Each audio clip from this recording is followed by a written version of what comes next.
Yay! Santa's watching, Santa's waiting, while you're silently masturbating. Woo! That's better than me, and I've had people tell me that I should write songs for Weird Al. Which is mostly just about food. And that comment has come from Joe. Oh, really? Yeah. Which Joe knows comedy, because Joe's super stoic. He does. And Joe, if you don't know Joe, he's a coworker of ours, and he has the most beautiful smile ever. That is true. The one thing I will ever, like, always... I introduced him once to, like, coworkers from a different department, and I was like, this is Joe, he's got a beautiful smile. And they looked at him, and he, like, was bashful for a second, and then he smiled, and they were like, oh my god, he does! So if Joe is the be-all, end-all of everything. Welcome to our Christmas episode, our actual Christmas episode.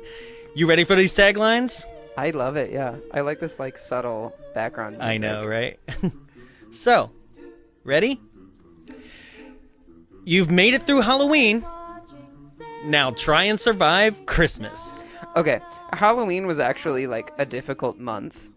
Not, like... For you? Yeah, it's like, just personally, it felt a lot. But, like, Ernest... could have been better. But, like, Silent Night, Deadly Night, the entire month of December, I've loved these movies so far. Like, they're great. So, yeah, cool. I'll survive Christmas. Number 2, Santa's here! Every other Christmas movie has ever used this, so sorry, you suck. But this was also, 1984, so... He knows when you've been naughty. So does my boyfriend. Shocking. Disturbing. The movie they tried to ban. So this must have been for, like, was it a the porn? DVD. I don't know. There's a big history as that they did try to ban this in the theater. This. And if A Nightmare on Elm Street gave A Nightmare on Elm Street gave you the what's it called?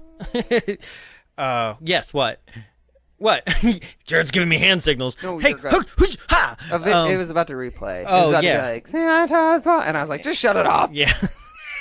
If A Nightmare on Elm Street gave you sleepless nights, or if Halloween made you jump at every shadow, or if every Friday the 13th was more frightening than the others, then beware. Okay, my main problem with this one, Nightmare on Elm Street came out the exact same time as this. So this is probably another one that they threw onto the DVD. Well, didn't they do re-releases of this as well? I think so.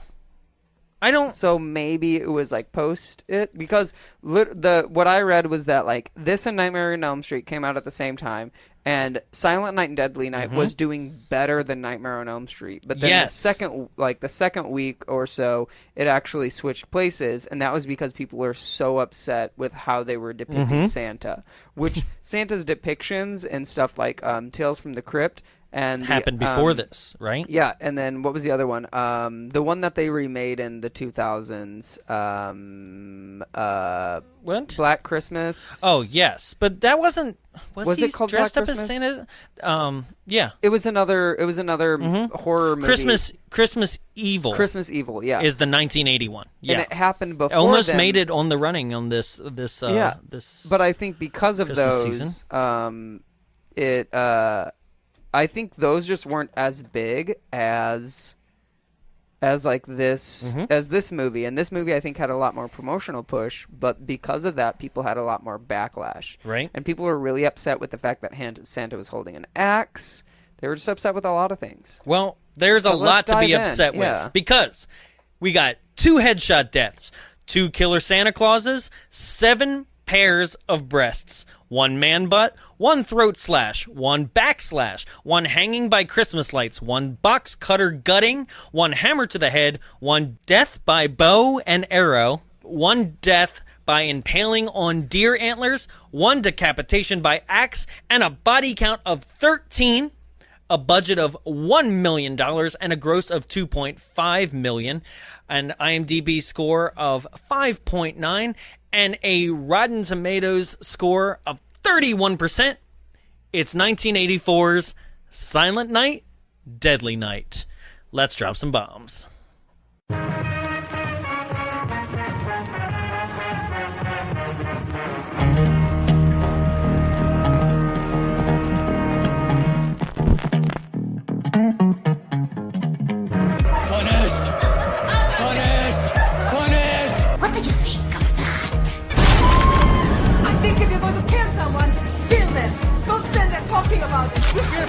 I have a 73, 18, 14, 11. I'm going to form a 9, 11, 7, 3.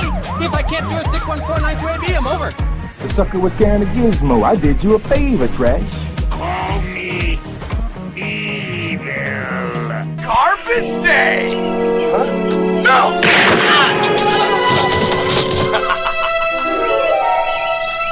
Welcome the bombs away, and Merry Christmas! It's the only podcast recorded right here in a projection booth. My name's Jonathan Young. Joining me in the studio, as always, is... Jarrett. Merry Christmas, Seifert, and just like Silent Night, Deadly Night, I am what happens underneath the covers that you pull your boyfriend's head underneath and go, you smell that? It's a gift. They're getting way more elaborate. It's a Silent Night, Deadly Night. Silent but deadly night. I actually did pull that move too, and he stayed around. Aww. So this is our first in a triple feature special Christmas gift that we have for our listeners.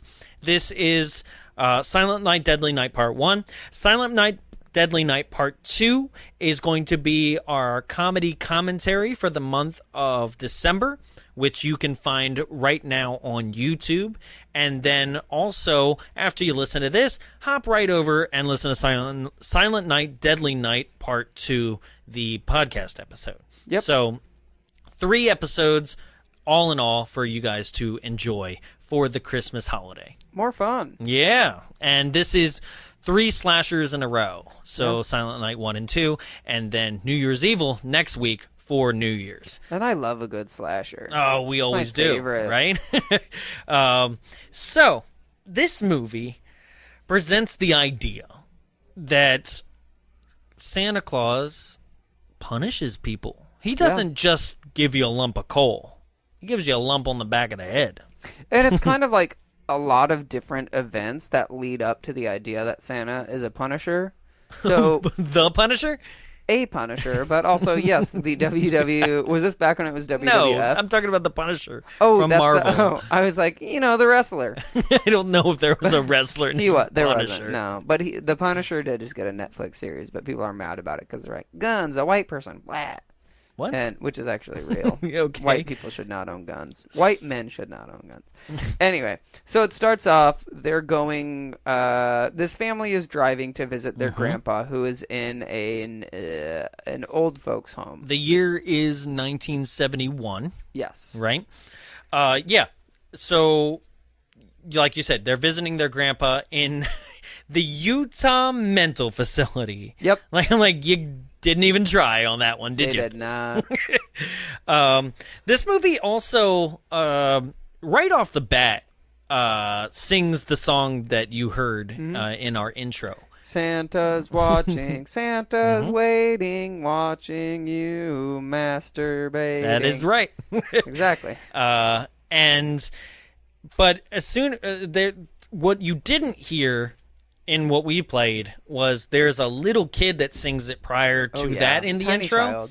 And then the soundtrack itself just sounds like somebody leaned on their Casio keyboard. As I described it, every single sound played at once. Well, do you want me to just play it? Listen to how this is how the movie starts. It's insane. Yeah. Like somebody wasn't even trying, right? Tiny child. Mm-hmm. Can you hear him in the night? You're like, aw. Turn out the light. God, it's so jarring. Like, that's the scariest aspect of this film. Like, noise!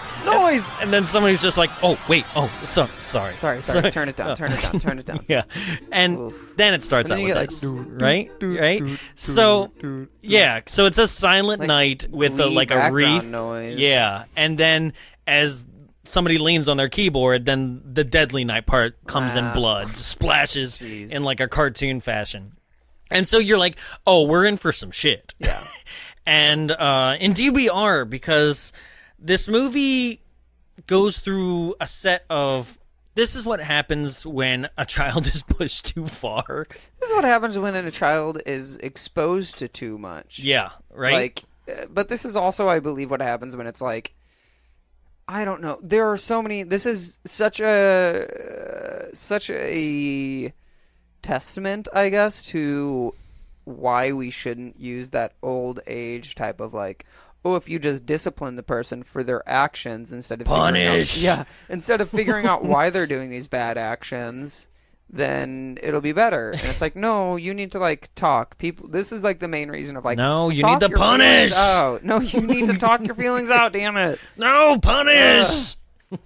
So we if you don't know, that's what our main character screams out after every kill. Punish! So then we get like we have 2 adults, a baby, and a child driving to this Utah mental facility. They get there, and the 2 adults are visiting the dad. Right. We don't know whose dad it is. Because they both call him someone's dad. Yeah, they both call him dad. If I ever get married, I'm not going to call the new person dad. I'm no. Like, oh, Hank. He has a name, and I will call him that name. Yeah. Yeah. But also, it's like, when you're in a movie scenario, like, you don't both call him dad because you're also trying to establish relationships here. Whose dad it is, right? Right? You would do that maybe in real life if that's the kind of, like, person that you are, but not in a movie scenario when you're trying to set it up. But then again, it doesn't matter. It's somebody's dad. It doesn't matter. So, Grandpa is catatonic, right? Yeah. And they leave their... I don't know how old he is. 5? He looks maybe like 6 or 7. I would say. Well, he's supposed to be 10 years old in 1974, right? What year? No, wait. No. He would be 8 years old in 1974 because he's 18 in 84. Yes. Okay? So this is 71. 71. So he would then be 5. Okay, cool. Okay. Thank you, math. Yeah. But I don't know. He's very articulate for 5. Yeah. Right? So, but who would leave their 5-year-old child with, I don't know, I know it's the common area of the mental facility, but it's still a mental facility. And it looks like wax figure grandpa. Like, he is not doing anything. It's kind of scary. Yeah. Right? So they leave little Billy with Grandpa, and as soon as they're out of the room, Grandpa's like, are they gone?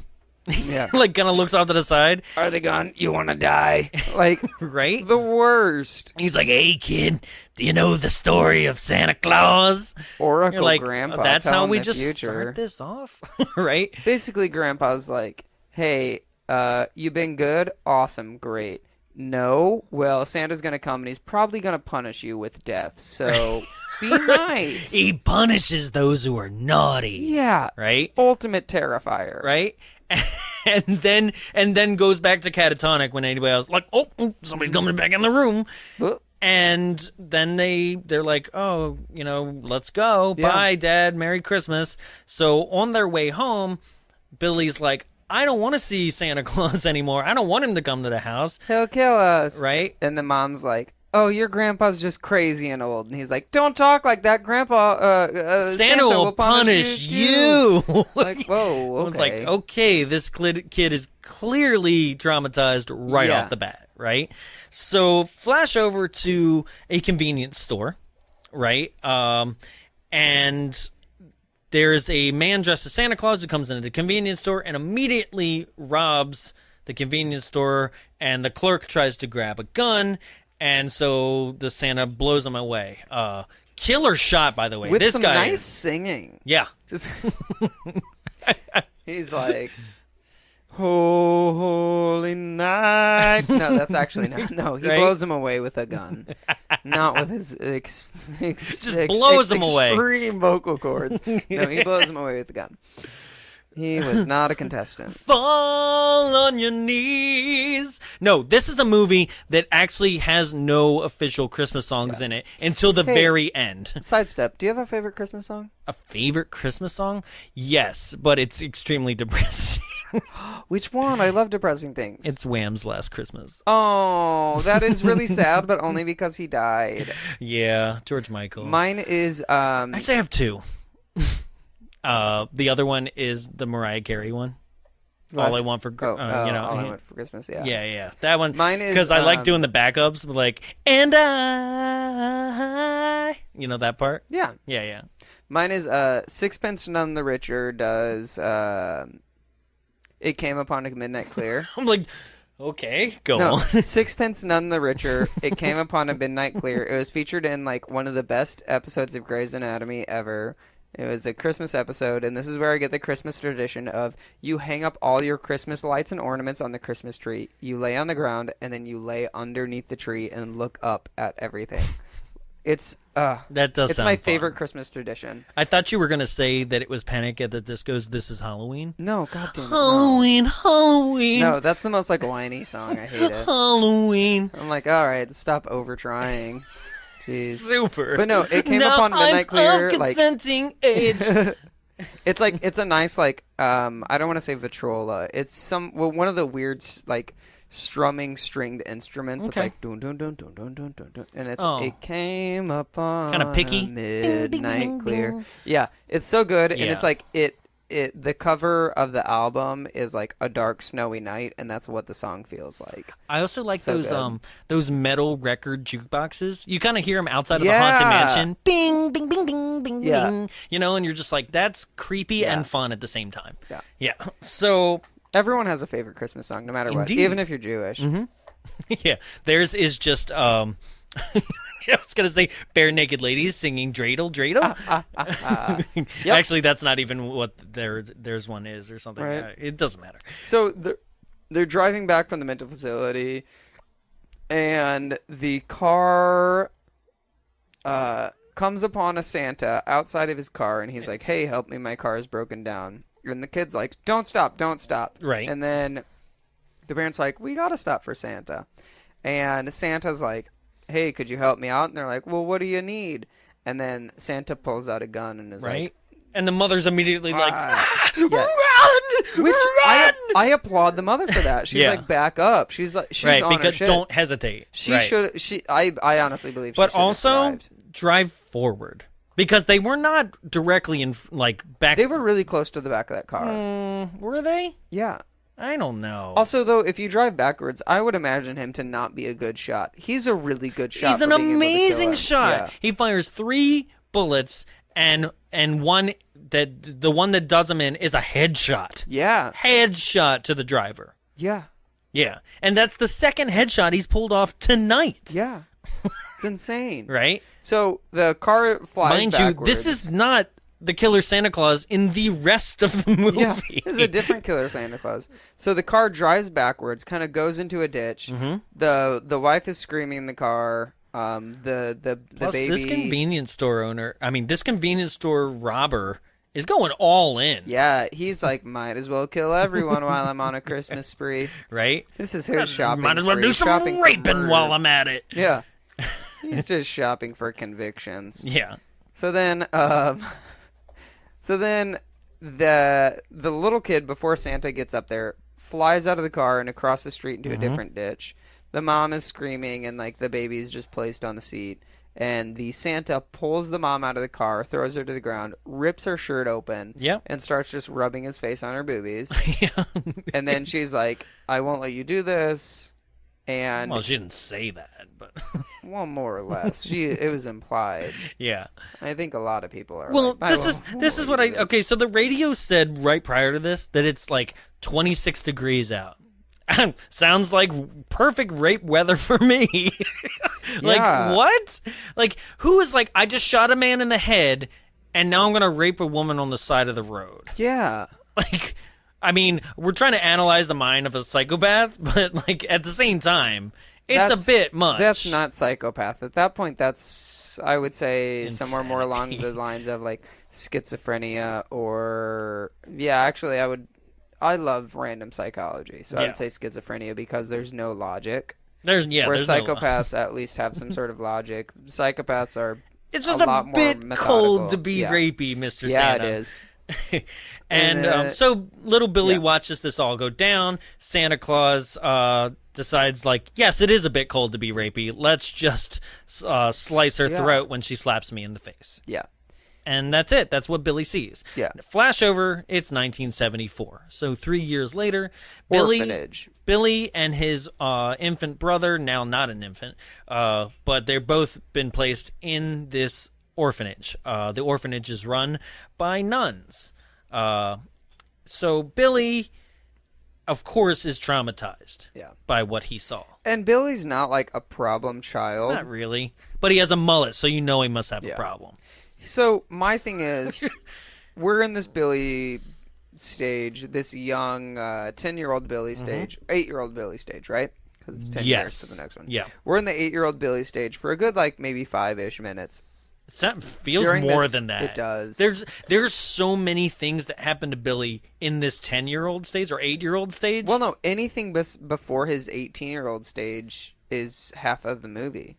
Yes. The exposition, the exposition to tell where Billy's at is too much. The exposition to establish that of basically where Billy's going to end up by the end of this movie. Yeah. It's too much. Yeah. Absolutely too much. They could have told that throughout, but also added in more horror. They could have done so much Well, doing better. flashbacks throughout would have broken up little suspense is in this movie. Do one main flashback and then set it up. Yeah. You know, they could have done it better. Oh, absolutely. So during this time, though, Billy, I believe he's a good kid throughout the rest of the year, and then it gets to Christmas, and they're like, he's acting terrible, and so the orphanage is run by nuns. Yeah. So they're like, he's acting terrible, he's a bad kid. The head nun, the Mother Superior. Yeah, Mother Superior, she's like, he can be corrected, but he just needs to learn, blah. And she's like... Seems like a typical Mother Superior from the 70s, being like, you know... But it's also like... But they never also reference, like,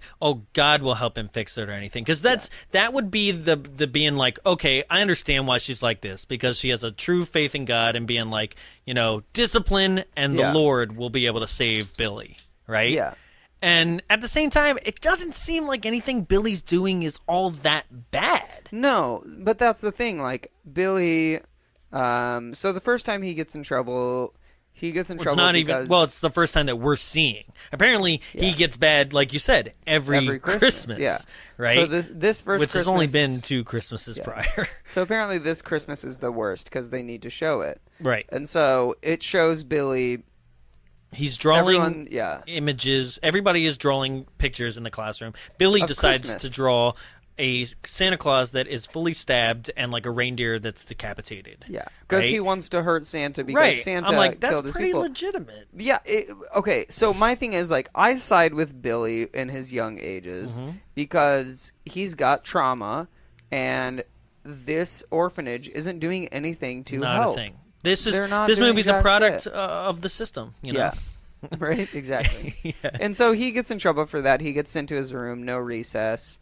But then they're like, hey, like the nice nun. So the nice nun comes back later. She's like, hey, do you know what you did wrong? And he's like, I do know what I did wrong. She's like, okay, go outside for recess. And she leaves. Billy gets dressed, and he starts walking up. But then he hears moaning noises. And it's obvious sex noises. This is weird, too. I don't know who's having sex. Okay, they show... there's one split little scene of like just kind of in between of reestablishing the that we're back at the orphanage at the later part of the movie, and there are some teenage style kids that walk out to go play in the snow too.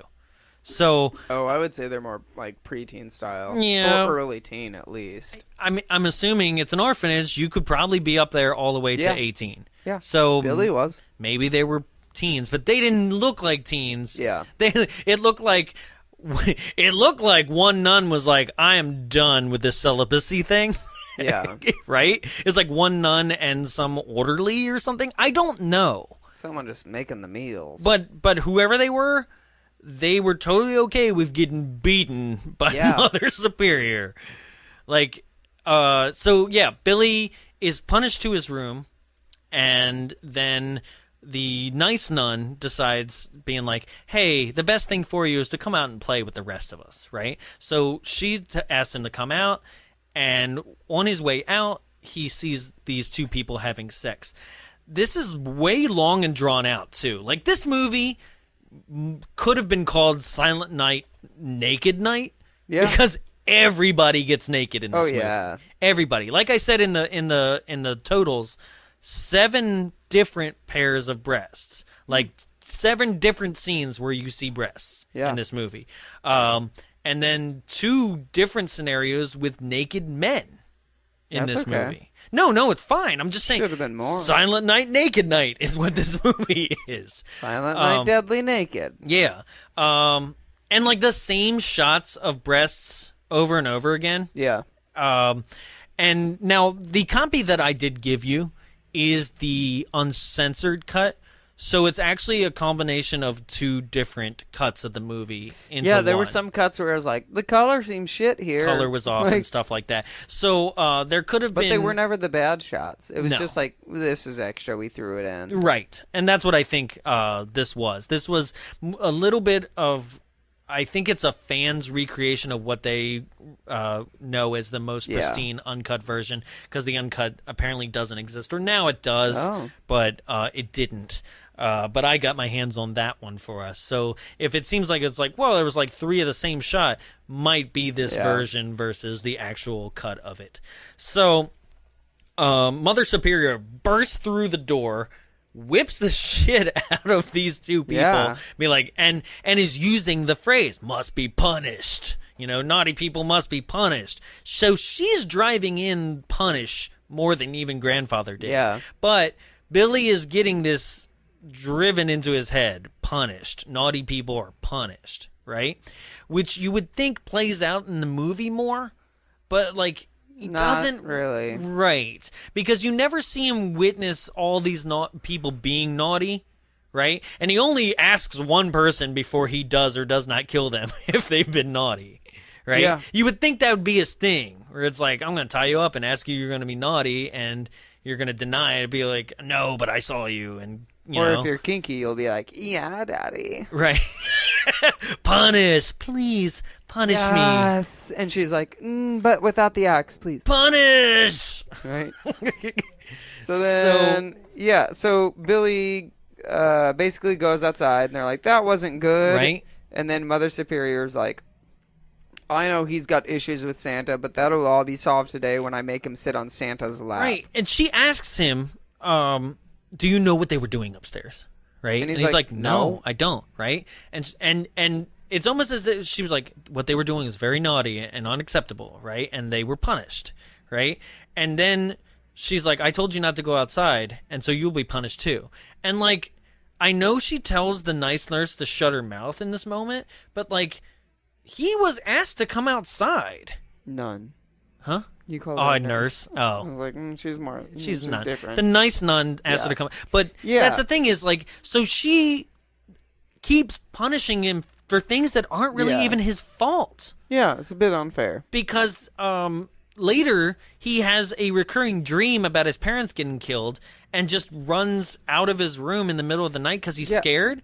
And she then ties him to the bed. Yeah. So, Terrible. okay. I mean, Killer Santa Claus is part of it, but Mother Superior is also fully at fault for the trauma. Yeah. Right? And then what you were about to say is plan. So, he has that runaway moment on the Christmas Eve, right? Right. And then December 25th, they're opening presents, and she's like, go do it. You felt bad enough. And they're all great, hunky-dory. And then he goes, and she's like, he's going to sit on his lap. He'll learn the error of his ways. And then we cut to her, like, essentially dragging him to Santa's lap and him, like, trying not to do it at all. She sits him on Santa's lap, and there's, like, a good 5 seconds of just kind of like, no, this is uneasy. And then he just clocks Santa in the face. Yes! Straight up decks him. Like, Santa just flies out of, like, I was like, this kid is strong for 8 years old. Yeah. But also, it's like, if you know that this happened to a child, like, even somebody who's trying to teach somebody a lesson and, like, getting them to face their fears, like, this isn't the way to do it. Maybe start out with a photo of Santa, see how we do from there, right. You know, because clearly a photo of Santa, like, causes him to, like, convulse later on in the movie. Yeah. So maybe just don't do that. Maybe a little nice. You know? So then 30 minutes 30 minute of an exposition. We're at our next step in the movie. Yeah. And we have the sister, the nice sister, and she's going around to stores, and she's like, hey, can you hire him? Like, he's good. Then we get to the clerk of a toy store, and he's like, no, I need men to do this work. Real men, blah. And she's like, okay, well, I guess I'll have to call Billy and him in here to, like, get the news of rejection himself. And he calls her in, and it's like this full pan-up shot of, like, this is a man. And I will not lie, I was like, oh, I heard that. Like, in my bones, I was like, it's a man. Right? He's got, like, half rolled up denim sleeves. Oh, he did. Right? It was like Swayze to the max. Yeah. And it wasn't even like I legitimately had to Google this. I searched it up. He's a good-looking dude. Well, no, I had to search. I was like, was he of age at this time? Did he do porn? Filming? Is that what you're looking up? No, I was searching. So he's supposed to be playing an 18-year-old. He was 22 at the time. Okay. So I was afraid that it was like, he's playing an 18-year-old, but he's 16. His name is Robert Brian Wilson, by the way. Oh, yeah. And Robert Brian Wilson was good looking at the age of 22. Let me tell you. Mm-hmm. I felt that in my soul. Yep. And we see his butt later, so I'm really happy. We do see his butt. So Billy aged like a fine wine. Yes. And he gets his no job more at the mullet. Toy Story. Yeah. He gets a job at the toy store, not the Toy Story. The Toy Story. Yeah.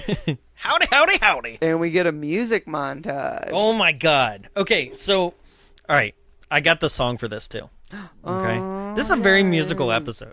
Okay, so I got the song for this. Check this out. Like this song plays over the entire montage, and it doesn't fit. It's ridiculous. Like here we go. Ready?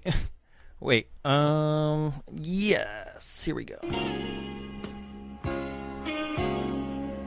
It's like. So as this has happened, Billy is like working in the stockroom. It's one of those like, you're doing work just to make a paycheck. Right? And he drops something, and then like a girl picks it up and helps him, and he helps out a customer, and like We're the all store in owner it together.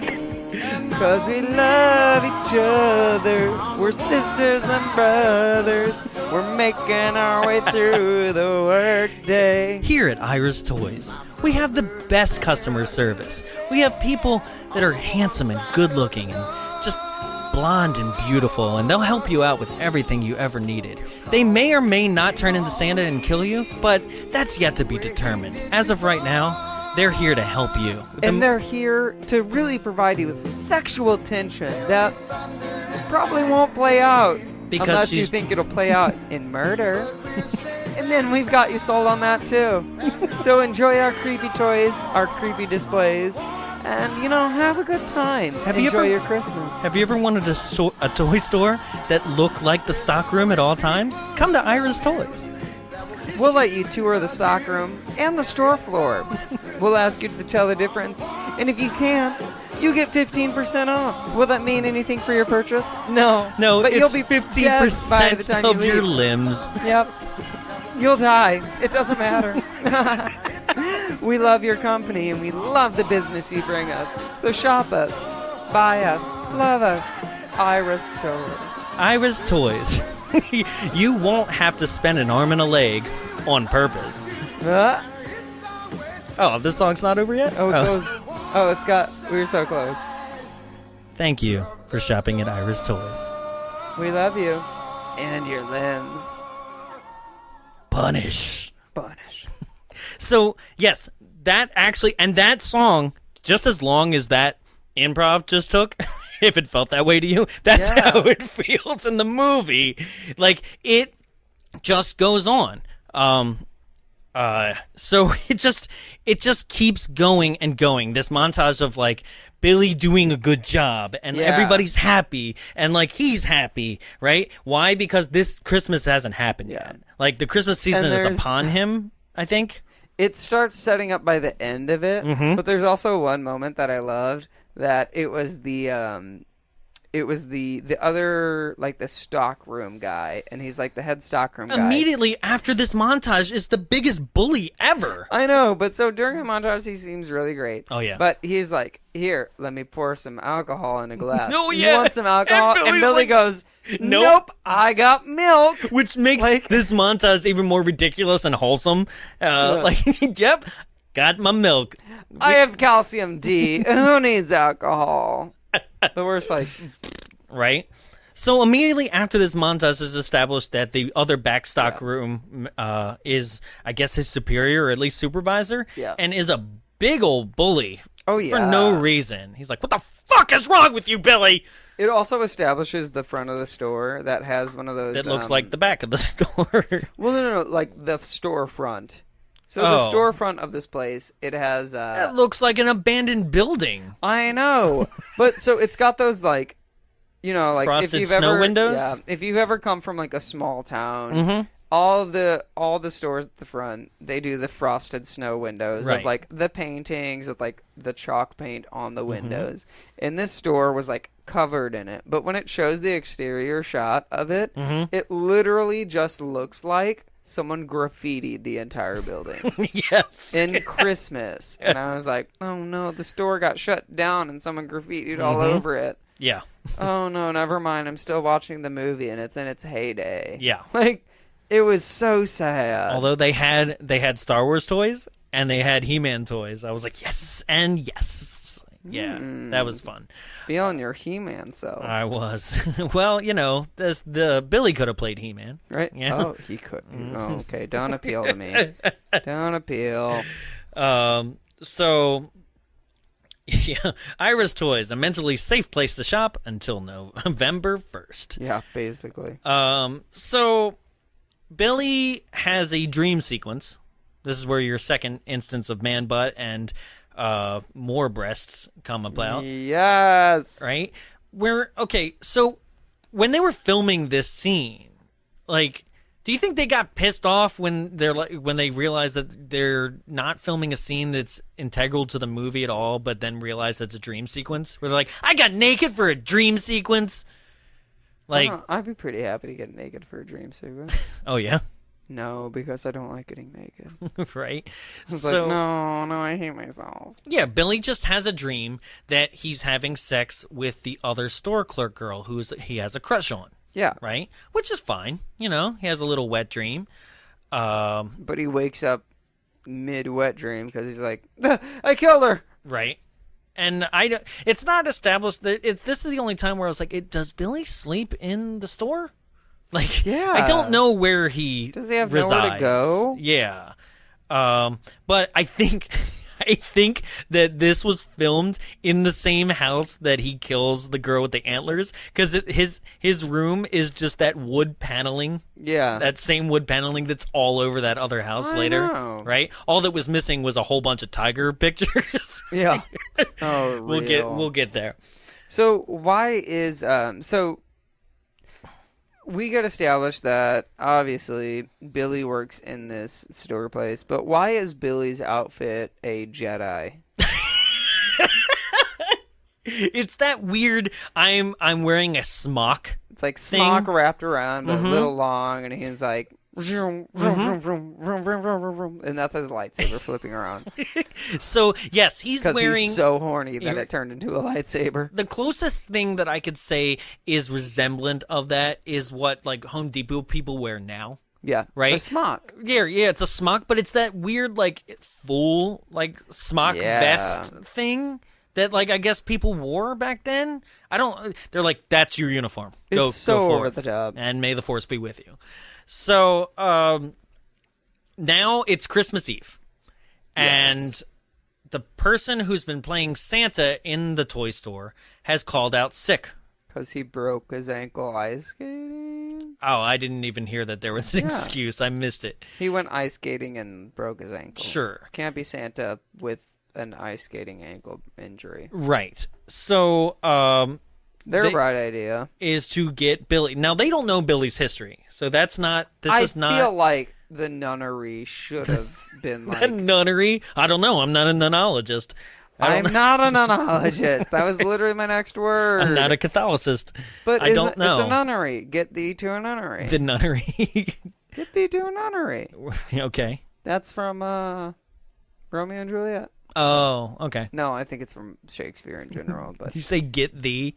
To a nunnery. Yeah, okay. Get thee to a nunnery. I don't know. Oh, God. I hate it. Anyway. No, I really don't know. I'm not being dismissive. I'm like, I don't know. Because we've discussed this. I hate Shakespeare, and I am big. Oh, I do too. Yeah. So, their bright idea is to get Billy to portray Santa, right? Yeah. Why doesn't he speak up? Yeah, like, I don't feel comfortable. All he's got to do is say, I'm sorry, I'm not comfortable. My parents were killed by Santa Claus. Which he speaks up later and says, my parents are dead to, I think his name is Mr. Sims, the Irish tour owner. He speaks up later and is like, my parents are dead. Why doesn't he right now? But then Mr. Sims is also like, I forgot that. You're right. Yeah. But that's what confuses me, is like, that's your trigger. Right? That's true. That's what you're absolutely afraid of. Even at 18 years of age, you have not been able to get over it. Like, why would you dress in the thing that you're terrified of? For shits and gigs. Right? like, why would you become the thing that you're most terrified of? So, he dresses up in this. Ooh, hit my water bottle. Mm-hmm. He dresses up in this, and, he essentially, like, while kids are on his lap as Santa, is, like, threatening them, like, if you're not a good girl, I have I'm this gonna speech. murder you. I have this. Oh, I don't want to listen to it. I 100% No, I just wrote it down. Oh, okay. This is word for word what he says. And this is terrifying. Like, yeah. I work with children. I think kids are the greatest thing in the world. We can learn so much from them. And this is something you would never say to a child. This is not, and it's at kind of at room volume. It's like kind of like a gritting whisper a little bit, but enough that the parents are directly right next to him.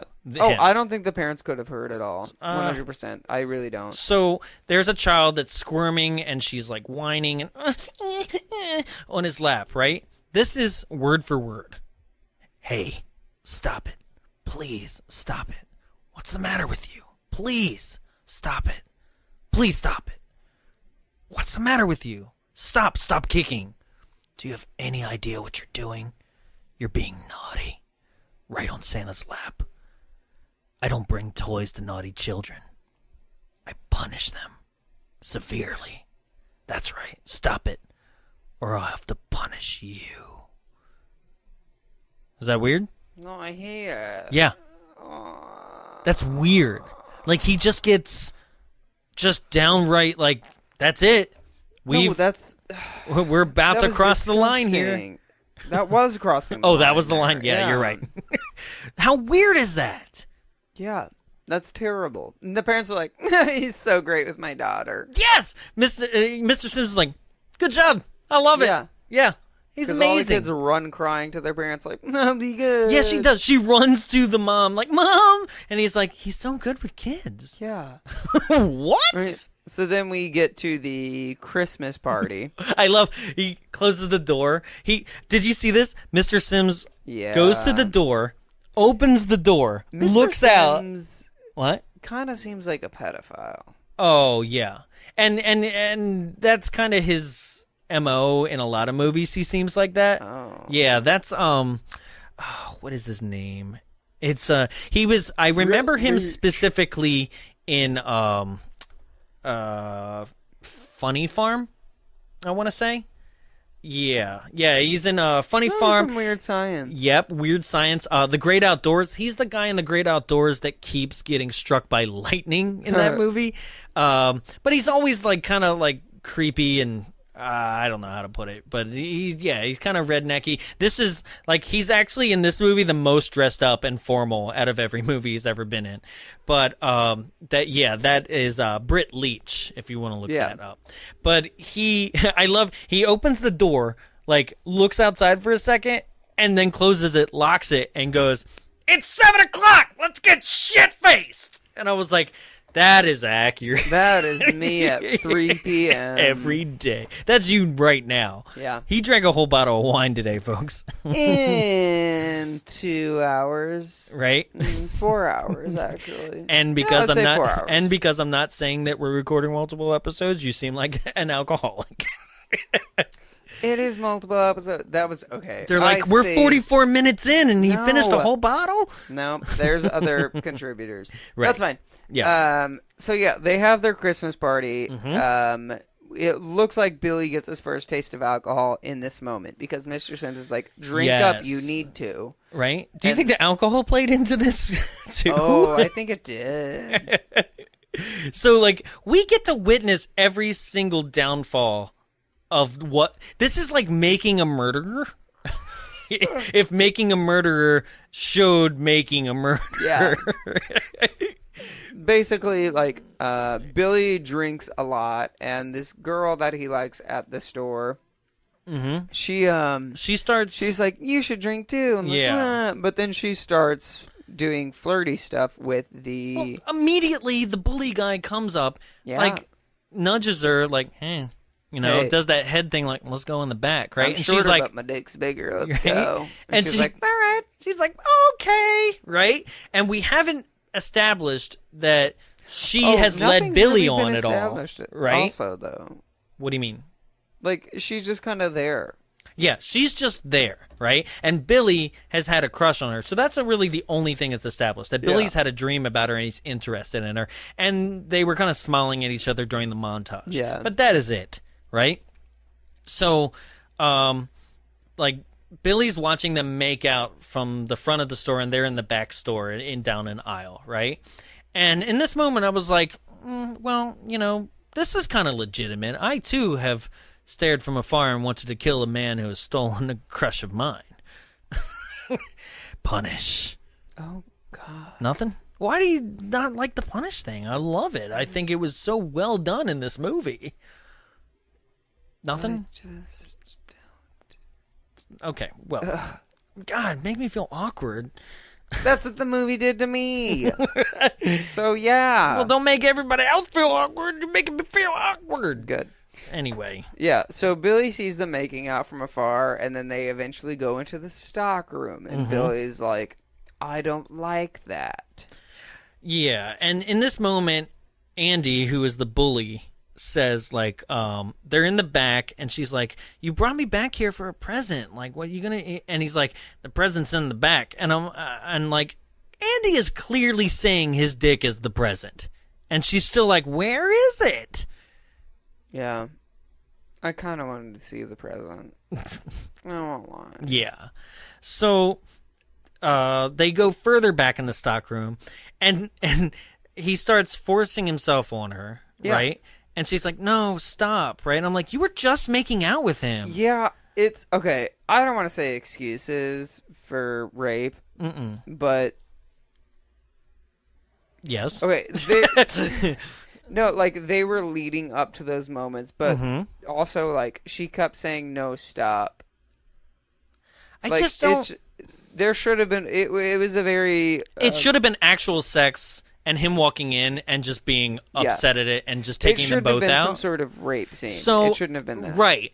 And for also because it's like Andy here in this moment makes an extremely bold choice. Yeah. Where he's like, I'm going to rape you now, and then we're going to go back outside and party? Yeah. Like, how do you come back from, I just ripped your sweater open in the front?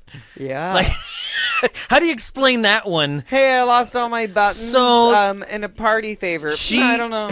She got her sweater caught on like a rack back here, and the mascara that's running down her face is not from tears, guys. Right. It's totally not from tears. And so carrying on, right? Who wants a shot? Huh? Right? Who wants a shot? Totally not a rapist. Like, how do you come back? I know. From that, like, that's the second time in this movie. Like, I think the director really liked like front shirt rips. Yeah, because like everybody who's about to get raped has a front shirt rip just wide open. Yeah, right. So Billy reacts, and Billy takes over. He he grabs Christmas lights. Yeah.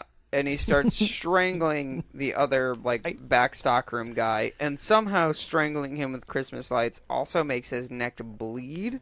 Yes. So I was like, yeah, sure, whatever you want. Kills him. Yep. And then the girl that he had a crush on is like, how could you? Well, this is weird, too, because her reaction, although it's like, oh my God, you killed a man. Yeah. But also, like, how about a little bit of, like, gratitude? I don't know how to put it, right? It's just like, stopped him from rape. Right? She's like, it was part of our game. Right? Right? He wasn't really play it fast and loose. Yeah, right. I like to play the game of rape. Like, he comes in, I'm like, God, no, so please bad. don't. Right? Well, no, people do that. Like, Yeah, I want you to look outside my window and then pretend, and then you come in. That's a thing. God, right? I don't believe in that. That is a thing. Yeah. Okay, sure, but no. It's weird. But yeah. But that's the only explanation that I can have for her being like, okay, yeah, he went over the top, but she could have been like, did you mean to kill him? Like, no questions asked. Just get away from me, you crazy! Yeah, I would rather have someone murder my rapist than be like... Absolutely. Yeah, why would you do that? Like, right? Yeah. That's insane. Pretty sure when RoboCop shot somebody in the dick, that woman wasn't like, oh my God, how dare you? She was my God, that thank was a you. perfect dick. Why would you do that? So, because of that, then Billy goes, he says, punishment is necessary, Pamela. I'm like, for what? For sex? I guess for Don't not sex. liking him? No, don't sex. Don't sex. No one needs to show their nakedness or sex. I guess. But at the same time, Pamela did nothing. She wasn't like, here are my boobs. Like, someone exposed that stuff for her. But he kills Pamela. He straight up takes a box cutter, goes from belly button to stern. Belly button up. Yeah. He basically disembowels her. Yeah. Like, and that's it. She done. Right? So now, Mr. Sims has decided to come in the back and check on people. And Billy pops out and is like, I guess Mr. Sims has got to go too. Claw hammer. Claw hammers him in the back of the head. In the skull. Wherever. Yeah. He just claws hammers. Sure. And then the other stock room girl, or whatever she is, she's a clerk. She's like head store clerk. I think. Something. I don't know. It almost She's seemed like she was a little. What's going on? She was a little flirty with Mr. Sims. Yeah. I couldn't tell what their relationship was or what she even did. What is it that just say you do here? Yeah, I don't know what she did, but she was oddly enough my favorite character. She's a little off the wall. Yeah. So that she comes in and she finds all bodies. Like, yeah, she's like, no, no, oh God, no, right? So this is like a chase scene, decent chase scene around the toy store. She hides at one point, and then it's like Billy is stalking her and sees what looks like the mistletoe that was on her hat or something, and now he has a fire axe from the wall. It's a double-sided fire axe, which is a very iconic look for it puts the rest of the Santa suit and the Santa killer image that we're going for out there.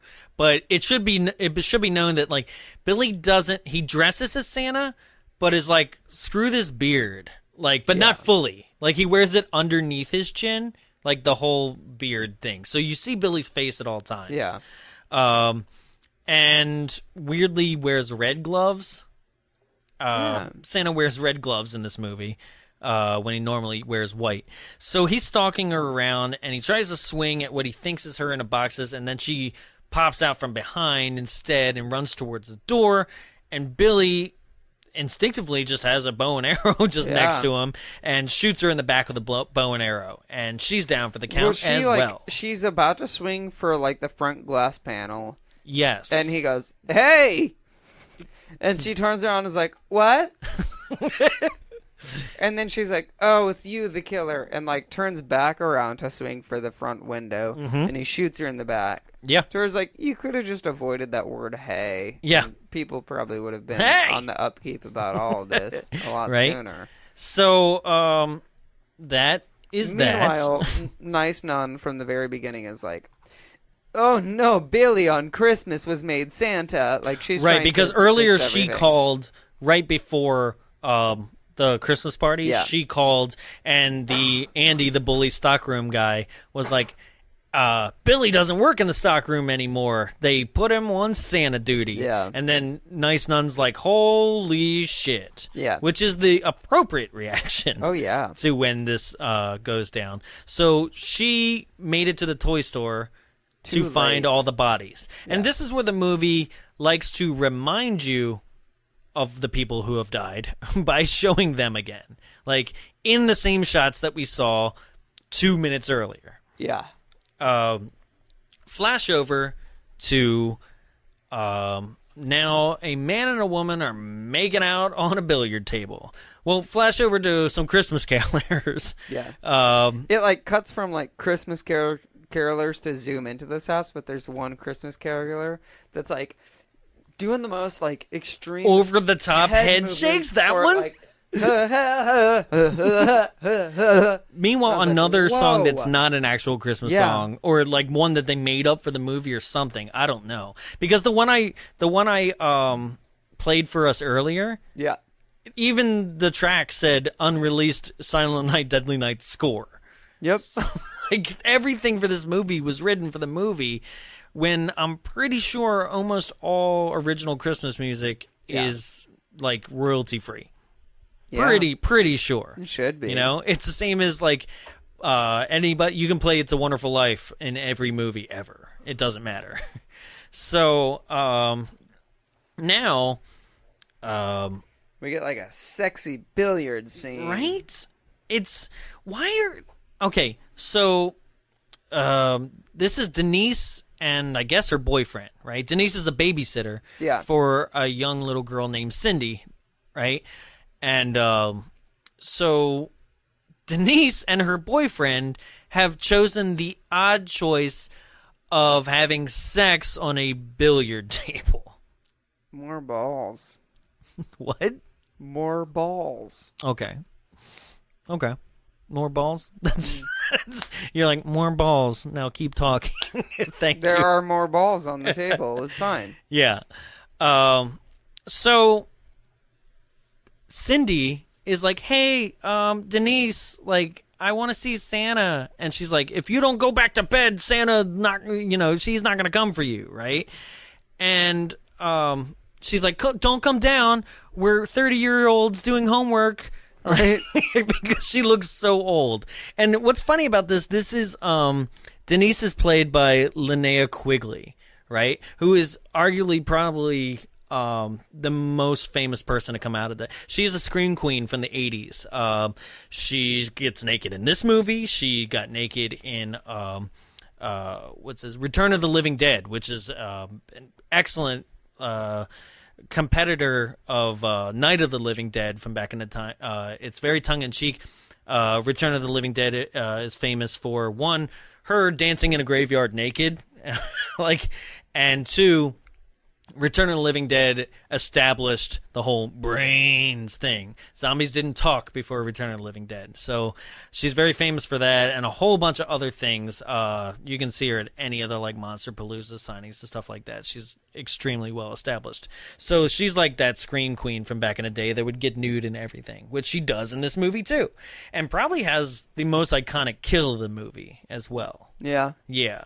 Like this is the kill that like I think other posters have used and things like that. This is the one, right? So,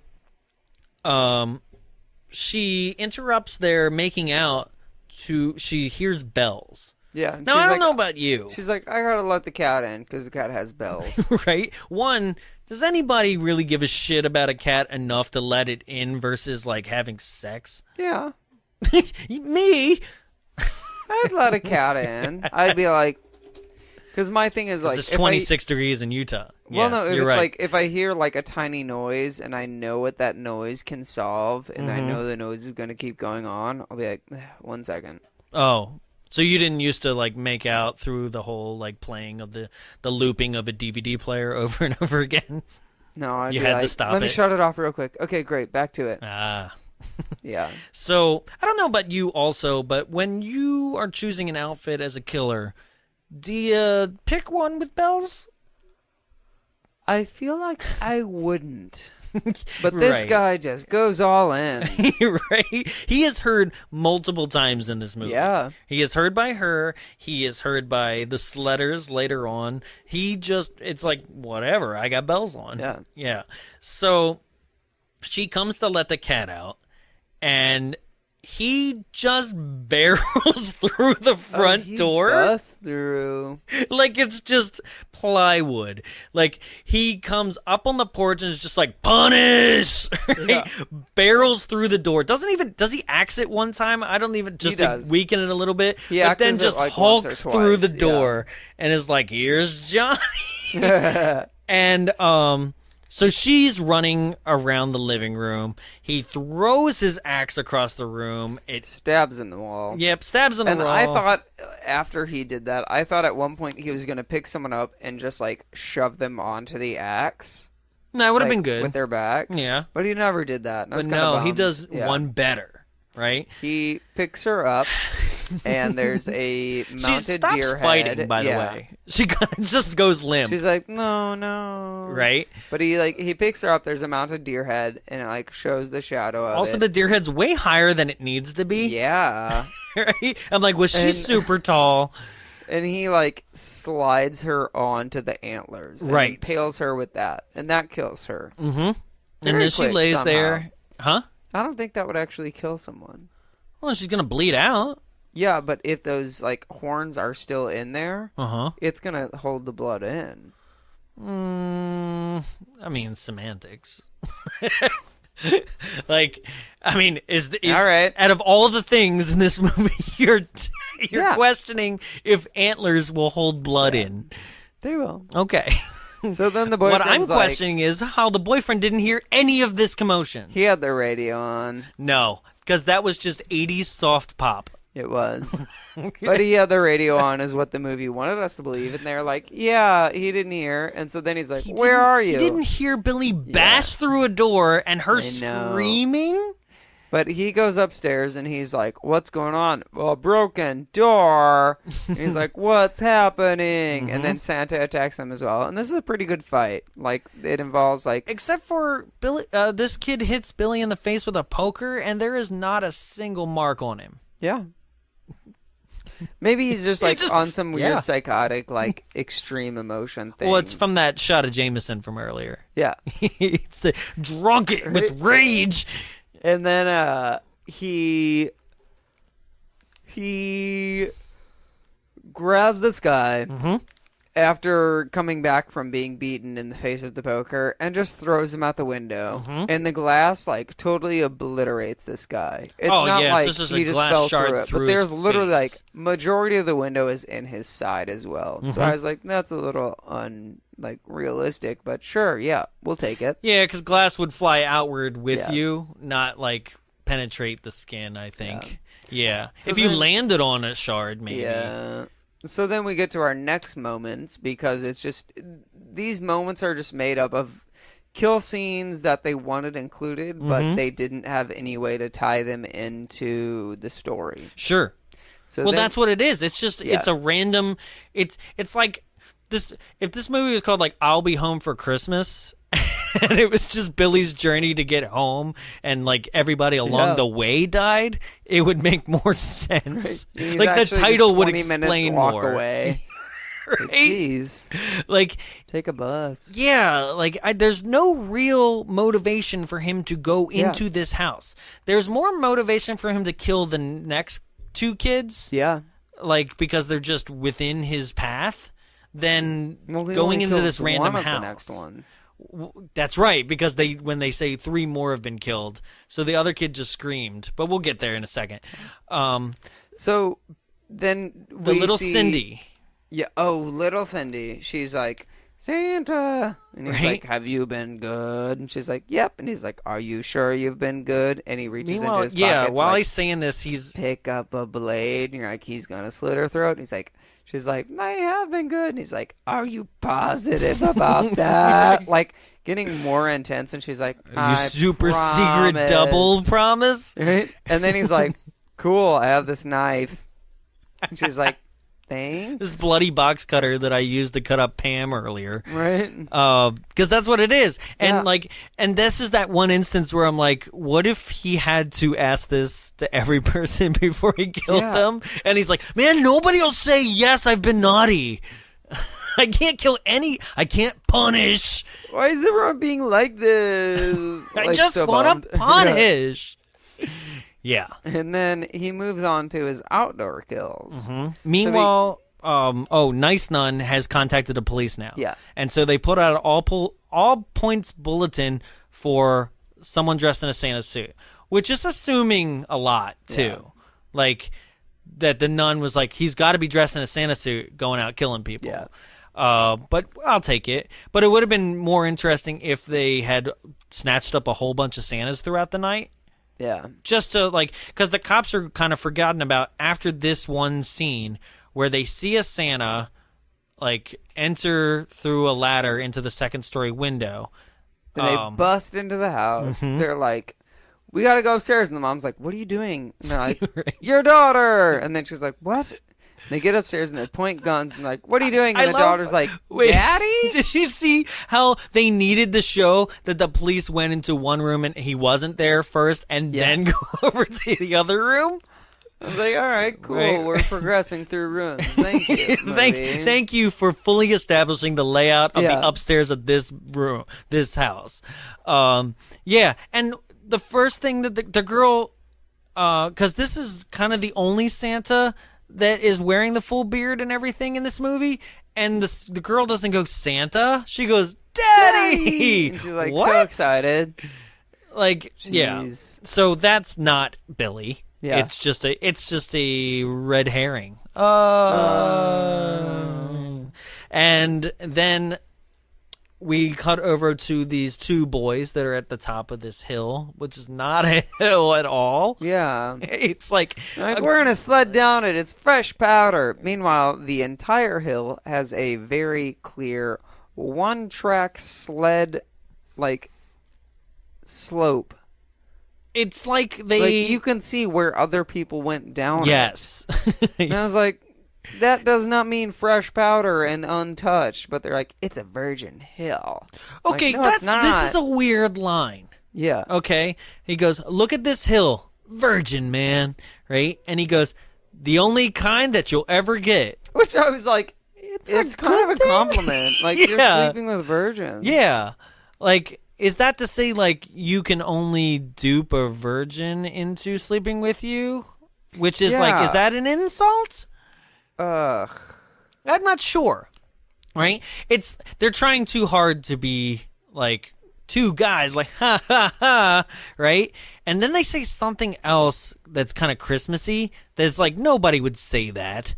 I forget what it was, but basically two bullies show up, right? So we're getting introduced to characters in the third or like close to the end of the second act here that don't mean anything. Like, constantly. I mean, majority of characters in this movie don't mean anything. Right. But they take the time, at least in one scene, to establish that the bullies are mean and so they should die. And then, excuse me, the people that they just bullied just go away. Yeah. So these bullies take these guys' sleds and start sliding down the hill. And the first one goes down the hill, and he's like, I made it. And it's not even like an exciting sled ride. So if you're like never someone that's been sledding, or if you're like, I've done the bare minimum for sledding, then like this is probably what you're used to. But like real sledding, like I went down like a monumentous hill and like in like the neighborhood giant hill area. And there was a house at the bottom, and I straight up crashed into their wood pile and probably got a concussion. My dad came out and was like, you should probably try aiming for not that next time. And I was like, good. Like, doozy. Like, oh, I'll be fine. Like, went back up the hill for round two. Put some ice on it because there's ice everywhere. Like, if you're not risking death, you're not sledding. And these guys were not sledding. Mm-hmm. So they were not.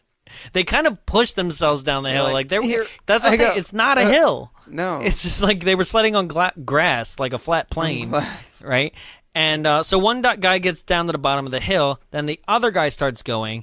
and just Billy pops out of nowhere, decapitates the guy, and then in a really cool shot, the rest of the body, minus head, comes sledding down to meet the other guy. Yeah. Right? And then the head rolls down too on its own, and then the guy's just screaming, and we cut away. And that's it.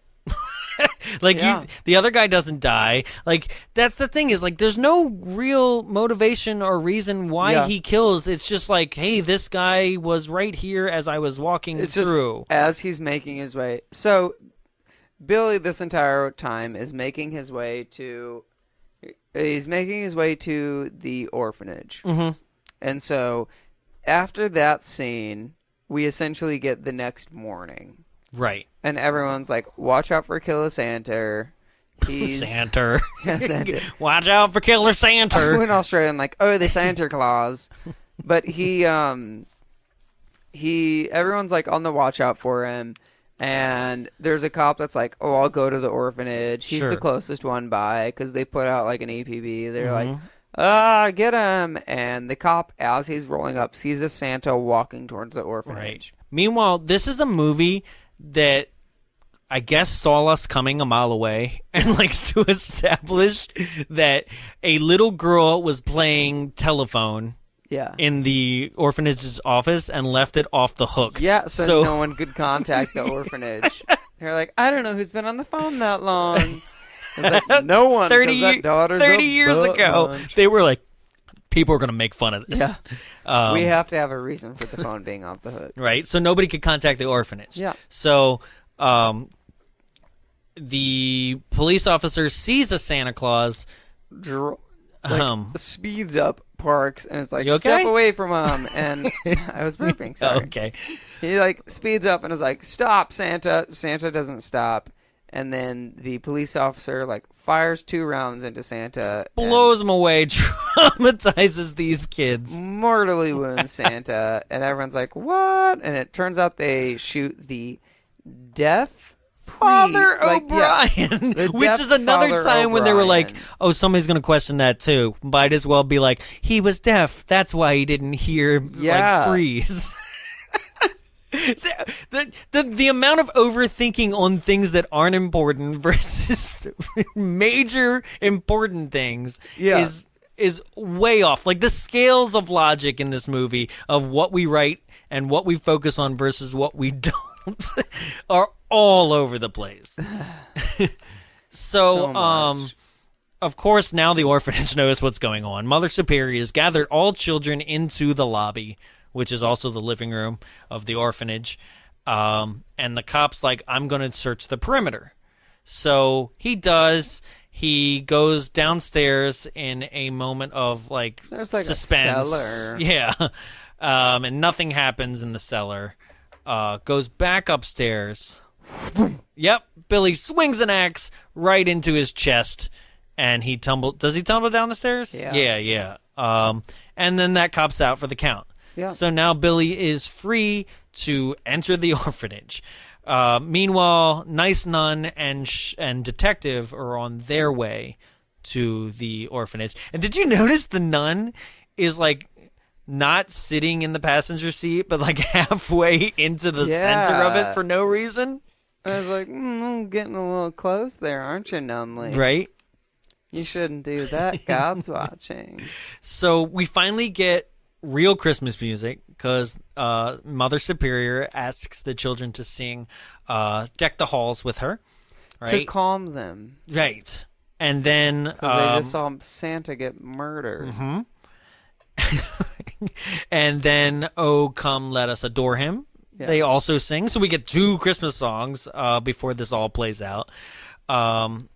One of the children, because Mother Superior is a horrible supervisor, sees Billy at the door and is like, Santa, and immediately lets him in. Like, why didn't Mother Superior be like, let's go to a back room, or like, lock the door don't talk to Santa today, he's upset.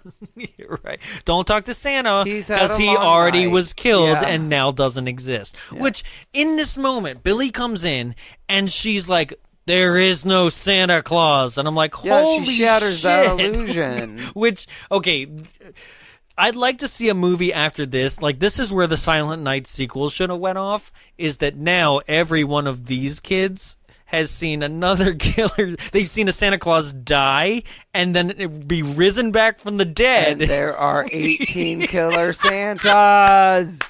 Silent Night, Deadly Night 18. Yeah. Jimmy. Silent Night, Deadly Night 12. Sandra. Like, it's all just their individual stories of how they all became murderers. And they all had to work at, like, Toys R Us. They're like, and you get placed in the puzzle factory. And they're like, I got the worst outcome. I'm the puzzle maker. Yeah. Like, some of them are elves to other killer Santa Clauses. That's also how Jigsaw got his start, so. You want to play a game? Yeah. You want to sit on Santa's lap? Yeah, I do. Oh, God. That voice killed me. I have an intricately elaborate set of toys I want you to play with. How do I look in my pig mask? Gross. Why does he have a pig mask?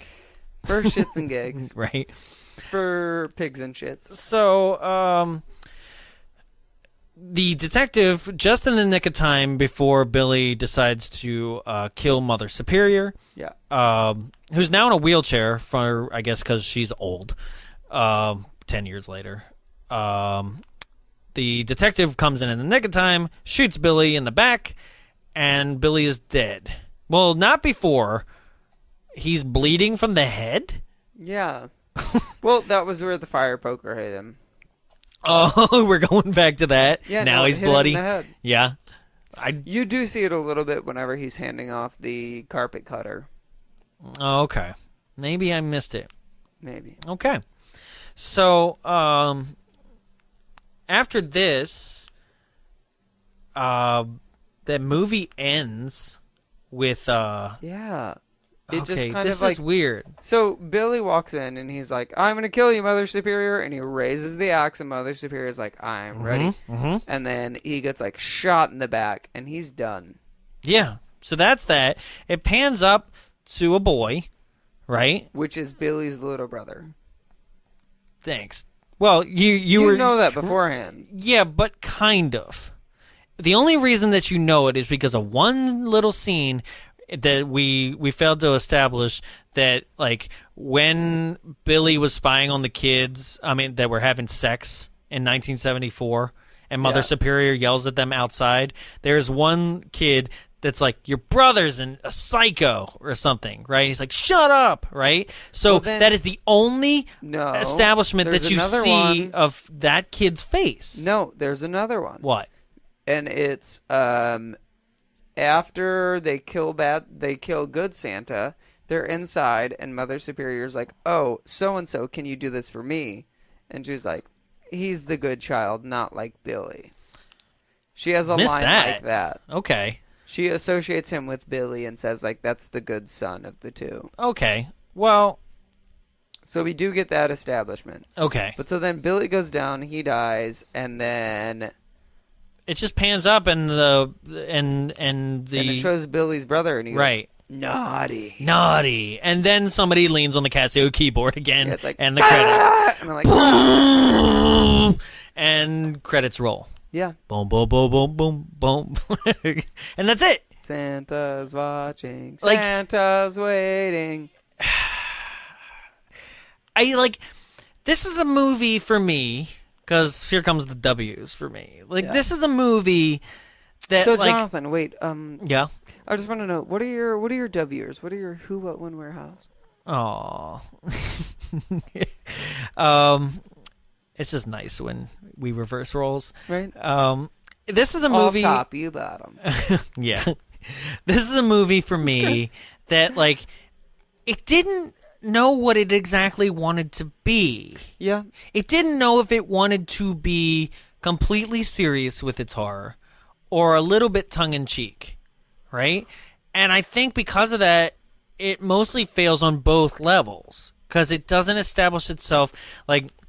Clearly by the taglines we read, it so badly wanted to be this is the slasher movie for Christmas. Yeah. Right? Because it's like, you've seen Halloween, you've seen all the other holidays, you know? But fails at that because it's not scary enough. But fails also at the attempt of maybe being as fun as maybe Nightmare by just This is a movie where it's like, you could have thrown in so many Christmas puns and stuff that it would have been a blast to listen to you throw one-liners out as you kill people. I agree. And for me, like, my W's, I think would be like, I wouldn't discredit it as watching it in any way. I would say, no, this was fun to watch. Watch it to prepare for Christmas, but don't watch it on Christmas. Watch it to prepare for part 2, which seems ridiculous. No, I think it's a good film. It's not a well thought out film. They didn't plan it really great because there's a lot of exposition. There's not a lot of like follow through with everything, but I do think it has heart. Yes. Which is what you want Christmas movies to have, is heart. And the heart is fully exposed and bloody. Yep. So, when you speak about it not actually being well thought out, there's a couple pieces of trivia that are extremely interesting that we didn't cover. Is that this movie came out the same week as Nightmare on Elm Street. Yeah. Right? Which is like, okay, cool. Like, you had to have known about Nightmare coming out, right? Nightmare came out. It was what established New Line Cinema, and this movie came out from TriStar at the time, which is that horse, you know. Oh, I know. Yeah. I just like a lot of. It's things like this that really come back to my childhood, but you just shut them down. I know TriStar is. Yeah. I was doing it for other people. It's not always for you. Just because I'm talking to you. So, the thing is that this movie wasn't the first of its kind, right? Yeah, no. So, it already had things established, such as, like we said before, Christmas Evil. There was a Tales from the Crypt story about a killer Santa. The Tales from the Crypt show hadn't come out yet with the killer Santa at that point. But Christmas Evil came out in 1980. Tales from the Crypt comic story came out in 1972 about it. We already had Black Christmas, which you mentioned. So it had a lot where it's like, okay, this has done it. This is our chance to maybe be fun and do it better. Because at this point, we'd already also had Friday the 13th and Halloween. Friday the 13th, it was up to part 4 by 1984. Yeah. Right? So, and Halloween was coming out with Halloween 3 the next year. So we already had core things that we knew, right? This was your chance to be fun with it. Like, let's be fun. We know Killer Santa, that's ridiculous. And they fail, I think, in the fun department, right? And it's just not, it's not cheesy enough with its horror to be fun in that way. Right? The horror is actually decent. It didn't realize what it was in itself. Right. But because it fails, I think it gets a bad rap, like that people called for its dismissal. Like they ripped it out of the theater because people were like, "You're destroying the image of Santa." Yeah. Right? Without the people that are complaining about it realizing that other movies had done it before. Yeah. Why? Because I think if this movie actually was good, like in any way, shape, or form, during this time, it would have got the attention that it deserved. So it got ripped out of the theater in its second week. Well, see, I think it had too much promotion because it had a lot of promise. Sure. And that's why people wanted to rip it out of theaters, because they were like, you're getting a lot of coverage and we don't need that. Right. Yeah, there was film TV ads that were pulled. The image of Santa Claus carrying an axe was like specifically focused on. Little fun trivia: Mickey Rooney, he was a major detractor for the film. Right? He panned it and was like, "How dare you, like, ruin the image of Santa," right? And then went on to play in the Silent Night, Deadly Night 5, The Toy Maker, and people seem to think that the possibility of him explaining that he featured in a Silent Night, Deadly Night after like ripping on the first one is that during production of Part 5, it was just called The Toy Maker, and then they attached the Silent Night thing. And apparently Toy Maker Part 5 has nothing to do with this movie at all anyway. Yeah. They just, after a while, you start just attaching things to a named, kind of like Slumber Party Massacre 2. Yeah. Yeah. And so it's just funny because of that, it turned Mickey Rooney in this instance into a hypocrite, maybe not by his own choice. Yeah. And so this movie does have a remake, just called Silent Night, back in 2012. Curious how similar it is. You had mentioned before we started that Sam Raimi was considered to direct this film. Oh, I thought it would have been great if he did that. I think so too, because that's that, like we said, fun that we're talking about. He had already done Evil Dead at this point. Yeah. This would have been super fun, super corny, tongue in cheek. That would have been the movie. That would have been hilariously fun, right? And way more gory, I think, like in a fun way. Like, he would have incorporated more, like, somebody probably would have got a Christmas tree star through the chest or something, you know, stuff like that. Somebody would have probably got thrown in a fireplace, like down a chimney, stuff down a chimney. This is the fun stuff, you know? We're thinking more into this than they did, I think. Oh, yeah. So, yeah, that's about it. Do you have any recommendation for this? Like, should people add this to their list of things to watch for Christmas? Yeah, no, not the. Yeah, what are your W's for this? I don't. You love Christmas, but you don't love that Christmas spirit. Okay. Mine would be like, if you are having, like, where you're like, this is a ridiculous movie to play in the background while we all get drunk at a Christmas party, like, or maybe have a marathon of how ridiculous these are. This is how you start it out. Yep. This is it. Add it to Black Christmas and Christmas Evil, and just have a blast with it, honestly. Have a drinking party like we're going to do. Yeah. Drink along with us. That's right. So, I almost said Slumber Party. Silent Night, Deadly Night Part 2 is coming up after this. They were released the same day. So, if you finish this, hop right over and listen to Silent Night, Deadly Night Part 2. But I recommend watching our comedy commentary on Silent Night, Deadly Night Part 2, which is on YouTube right now. Search Bombs Away Silent Night, Deadly Night Part 2. It'll come right up. And go ahead and listen to that, where you can actually watch the film and listen to us make fun of it, just like Mystery Science Theater. That's the best way to put it. Other than that, you can follow us at Bombs Away Show on Twitter, Instagram, and Facebook. You can write to us, contact@bombsawayshow.com. Keep those reviews coming in. Keep those suggestions coming in. And we will see you next week with the 1980 slasher New Year's Evil. You going to keep making fun of me? Yeah, I am. Okay. See, I'm doing hand motions, guys. I'm going to stop. And Jarrett likes to make fun of me when I am overly animated on the microphone and nobody can see me. So we hope you had an awesome holidays, everybody out there, right? Happy holidays. Happy holidays. Really. Absolutely. Truthfully, yeah. Sincerely, that's the word. Suck that Christmas joy. That's all you got to do. Yeah. And other than that, I'm Jonathan. I'm Jarrett. And go forth and punish. Punish.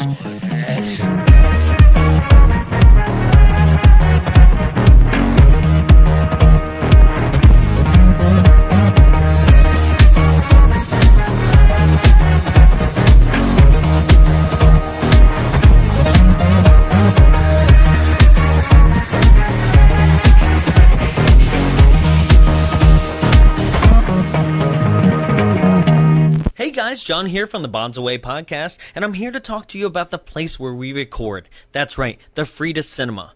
What is the Frida Cinema? Well, it's a program of the Long Beach Cinematheque here in California, and it serves Santa Ana and neighboring communities as a non-profit art house cinema dedicated to enriching, connecting, and educating communities through the art of cinema. But it's so much more than that. Guys, not only do they screen amazing films here, but they also hold out-of-this-world special events. And when we're talking about special events, we're talking about shadow casting. Shadow casting, if you don't know, is where actors perform in front of the movie that you're seeing, and they have costumes and they're doing audience participation, and it is just an amazing event. The shadow casting that we do here is films such as Rocky Horror, or Little Shop of Horrors, or Repo the Genetic Opera, or even The Forbidden Zone. Wow, The Forbidden Zone. Like, when's the last time you saw that?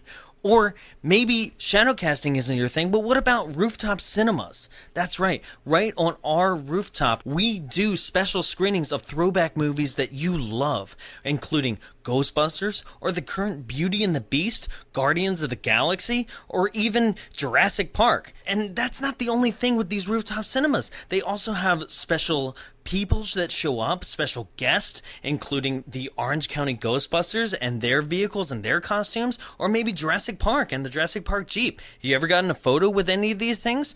I have, and it's because I was there at these events. So if you're looking for special events to go to, or like out of this world, just crazy audience participation things like Scott Pilgrim and with lights and sound and like things that you've never even seen before, go to the Frida Cinema. You can check out the Frida Cinema locations, filming, schedules, and everything entertainment-wise at www.thefridacinema.org. Or you can follow them on Facebook at facebook.com/thefridacinema, and on Instagram and Twitter at the Frida Cinema. The Frida Cinema, for the filmmakers, for the film goers, and for you. This has been a production of Big Bulb Entertainment, executive produced by Jonathan Young. For more media and information, visit us at www.bigbulbentertainment.com. Big Bulb, what's your bright idea?